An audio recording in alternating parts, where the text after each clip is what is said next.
శ్రీకృష్ణుడిపై 17 సార్లు యుద్ధం చేసిన రాక్షసుడు జరాసంధుడు. మహాబలవంతుడు, మహాశివునికి పరమభక్తుడు జరాసంధుడు. భీముడిని సైతం ఓడించిన రాక్షస యోధుడు జరాసంధుడు. శ్రీకృష్ణుడికి జన్మనిచ్చిన తల్లిదండ్రులు దేవకి, వసుదేవుడు. దేవకికి సొంత అన్న కంసుడు. ఆ కంసునికి పిల్లనిచ్చిన మామే ఈ జరాసంధుడు. జరాసంధుడి జన్మ కూడా చాలా విచిత్రంగా జరిగింది. ఇతని తండ్రి బృహద్రథుడు మగధని పరిపాలించే మహారాజు. బృహద్రథుడికి 2 భార్యలు. పెళ్ళై చాలా ఏళ్లు గడిచినా ఇంకా సంతానం కలక్కపోవడం వల్ల బృహద్రథుడు చాలా బాధపడుతుండేవాడు. ఒకరోజు బృహద్రథుడు వేటకు వెళ్లి అనుకోకుండా చంద్రకౌశిక అనే మహర్షిని చూస్తాడు. ఆ మహర్షికి నమస్కరించి తనకు సంతానం లేదని, సంతానం కలిగే ఉపాయాన్ని చెప్పమంటాడు. అయితే బృహద్రథుడికి 2 భార్యలున్నారని తెలియని ఆ ముని ఒక ఫలాన్నిచ్చి దాన్ని మహారాణ్ణి సేవిస్తే సంతానం కలుగుతుందని చెప్తాడు. రాజ్యానికి తిరిగి వెళ్లిన బృహద్రథుడు అంతఃపురంలో ఉన్న తన 2 భార్యలకు ఆ ఫలాన్ని చెరిసగం కోసి తినిపిస్తాడు. కొంతకాలానికి 2 భార్యలకు శిశువులు సగం సగం శరీర భాగాలతో జన్మిస్తారు. దీంతో ఆశ్చర్యపోయిన మహారాజు ఆ మృత శిశు భాగాలను రాజధాని అవతల పడవేయమని తన సేవకులకు అప్పగిస్తాడు. సేవకులు రాజు చెప్పినట్లు పడేస్తారు. అలా విసిరేసిన శిశువులు జర అనే మహిళ రాక్షసికి దొరుకుతారు. జర ఆ శిశువుల 2 శరీర భాగాలను ఒకే దగ్గరకు తెచ్చి కలుపుతుంది. అప్పుడు ఆ శిశువుకి ప్రాణం వచ్చి అరుస్తుంది. జర ఆ బాబుని తెచ్చి మహారాజు బృహద్రథుడికి ఇచ్చి జరిగిన విషయం చెబుతుంది. జరా చేత అతికించబడ్డాడు కాబట్టి అతనికి జరాసంధుడు అని పేరు పెట్టడం జరిగింది. జరాసంధుడిని ఎవరూ సంహరించలేరని, అతని శరీరాన్ని 2గా చీల్చి వ్యతిరేక దిశలో విసిరేస్తే తప్ప అతనికి చావుండదని జరా రాక్షసి అతనికి వరం ఇస్తుంది.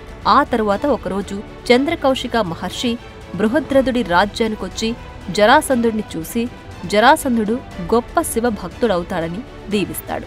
తరువాత జరాసంధుడు అనేక యుద్ధ విద్యలు నేర్చుకుని గొప్ప రాక్షస యోధునిగా తయారయ్యాడు.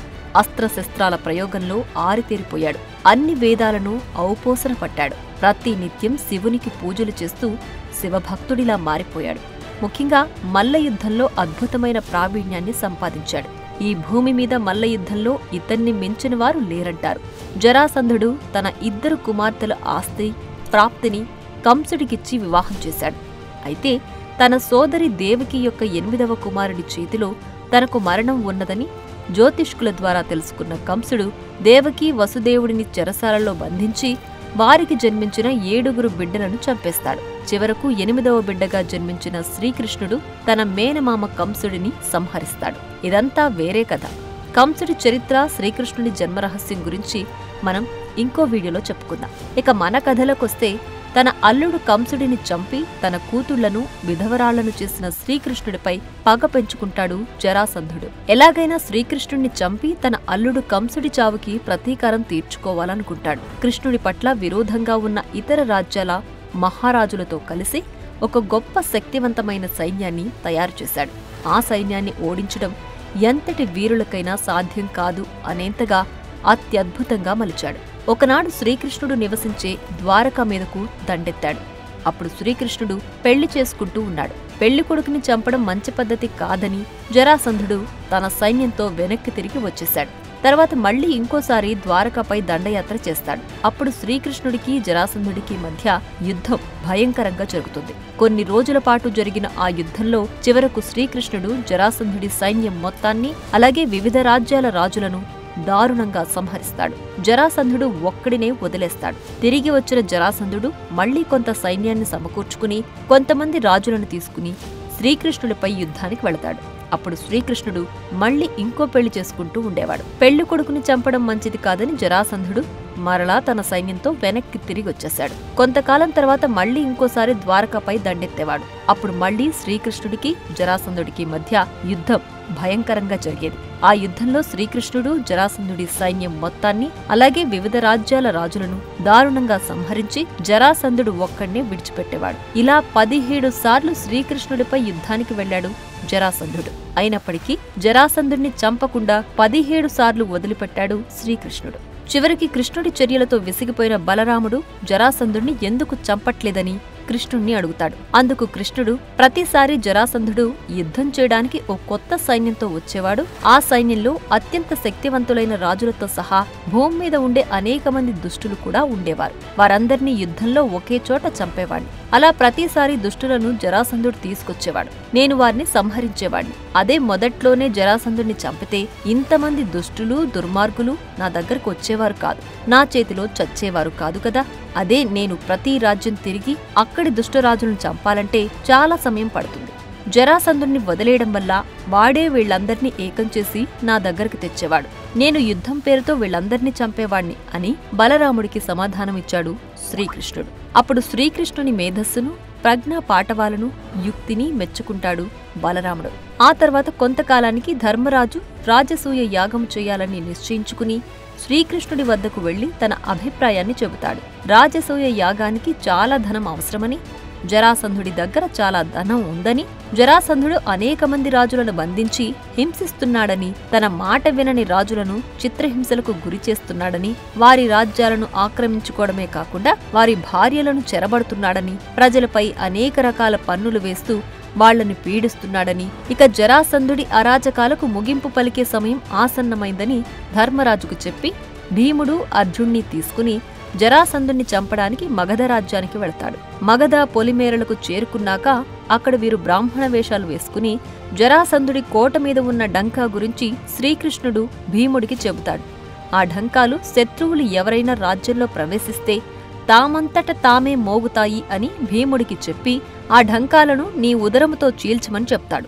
అప్పుడు భీముడు ఆ ఢంకాలను ధ్వంసం చేస్తాడు. ఆ తరువాత వారు జరాసంధుడి రాజమందిరానికి వెళ్లగా బ్రాహ్మణులైన మీకు ఏం కావాలని జరాసంధుడు వారిని అడుగుతాడు.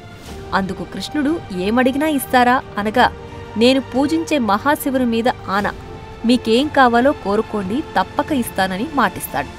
మాకు యుద్ధ భిక్ష కావాలని శ్రీకృష్ణుడు కోరగా, బ్రాహ్మణులకు నాతో యుద్ధమా, అసలు మీరెవరని జరాసంధుడు అడుగుతాడు.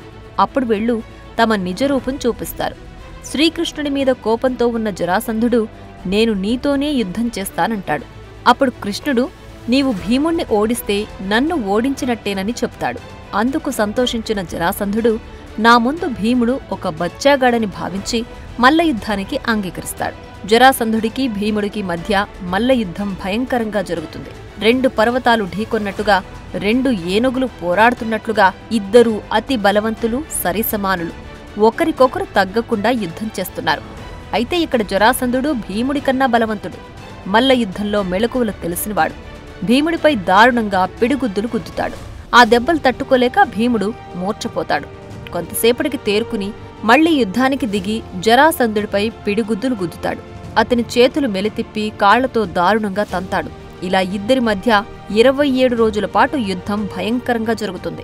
ఎవ్వరూ అలసిపోకుండా ఒకరిపై ఒకరు ఎత్తులపై పై ఎత్తులు వేస్తూ యుద్ధం చేస్తూ ఉంటారు. చివరకు భీముడు జరాసంధుడి 2 కాళ్లను పట్టుకుని చీల్చివేస్తాడు. రక్తం కారుతూ జరాసంధుడి శరీరం 2 ముక్కలుగా పడిపోతుంది. జరాసంధుడు చచ్చాడని భావించిన భీముడు విజయ గర్వంతో వికటాట్టహాసం చేస్తాడు. కాని జరా రాక్షసి ఇచ్చిన వర ప్రభావంతో జరాసంధుడి 2 శరీర భాగాలు అతుక్కుని మరలా బ్రతుకుతాడు. భీముడితో సహా ఆ యుద్ధాన్ని చూస్తున్న వారందరూ ఆశ్చర్యపోతారు. ఇది ఎలా సాధ్యమో అర్థం కాక భీముడు తిరిగి జరాసంధుడితో యుద్ధానికి దిగుతాడు. ఇద్దరూ భయంకరంగా యుద్ధం చేస్తారు. చివరకు భీముడు జరాసంధుడి 2 కాళ్లను పట్టుకుని 2 ముక్కలుగా చీల్చివేస్తాడు. తిరిగి మరలా ఆ 2 శరీర భాగాలు అతుక్కుని జరాసంధుడు బ్రతుకుతాడు. ఇలా ఎన్నిసార్లు భీముడు జరాసంధుడిని చీల్చిరా అతను బ్రతుకుతూనే ఉంటాడు. జరాసంధుడిని ఎలా చంపాలో అర్థం కాక శ్రీకృష్ణుడి వైపు చూస్తాడు భీముడు. అప్పుడు శ్రీకృష్ణుడు నవ్వుతూ అక్కడే ఉన్న ఒక చెట్టు ఆకును తీసుకుని దాన్ని మధ్యలోకి చీల్చి ఎడమ చేతిలోని ముక్కను కుడి చేతి వైపు విసిరి, కుడి చేతిలోని ముక్కను ఎడమ చేతి వైపుకు విసురుతాడు. ఆ కెటుకు గమనించిన భీముడు అర్థమైంది అన్నట్టుగా తలోపి జరాసంధుడి వైపు పరిగెత్తి అతన్ని దారుణంగా కొట్టి 2 కాళ్లను పట్టుకుని చీల్చి ఎడమ చేతిలోని శరీర భాగాన్ని కుడి చేతివైపు విసిరివేస్తాడు. అలాగే కుడి చేతిలోని శరీర భాగాన్ని ఎడమ చేతివైపు విసిరివేస్తాడు. దీంతో జరాసంధుడు చనిపోతాడు. అప్పుడు జరాసంధుడు బంధించిన రాజులందర్నీ విడిపించిన శ్రీకృష్ణుడు అతని కొడుకు సహదేవుణ్ణి మగధ రాజ్యానికి రాజుగా పట్టాభిషేకం చేస్తాడు. అందుకు కృతజ్ఞతగా సహదేవుడు ధర్మరాజు రాజసూయ యాగానికి కావలసిన ధనాన్ని భీముడు అర్జునుకిస్తాడు. అయితే జరాసంధుడి మరణానికి సంబంధించి మరొక కథనం కూడా ప్రచారంలో ఉంది. భీముడు, బకాసురుడు, కీచకుడు, జరాసంధుడు, దుర్యోధనుడు ఈ 5గురు ఒకే నక్షత్రంలో జన్మించారు. వీరి జాతకాల ప్రకారం వీరిలో ఎవరు ముందుగా మరొకరి చేతిలో హతమవుతారో మిగిలిన 3 కూడా వారి చేతిలోనే మరణిస్తారు. ఈ క్రమంగా ఏకచక్రపురంలో పాండవులు నివసిస్తున్న సమయంలో అంతగా తెలివిలేని బకాసురుడు ముందుగా భీముని చేతిలో చనిపోయేలా చేస్తాడు శ్రీకృష్ణుడు. దీంతో మిగిలిన 3 కూడా భీముని చేతిలోనే మరణించవలసిన ఆవశ్యకత ఏర్పడింది. అందుచేత 17 సార్లు తన చేతికి దొరికిన జరాసంధుడిని చంపకుండా భీముని చేతిలోనే చనిపోయేలా చేశాడు కృష్ణుడు. తరువాత కాలంలో కీచకుడు, దుర్యోధనుడు కూడా భీముడి చేతిలోనే చనిపోతారు.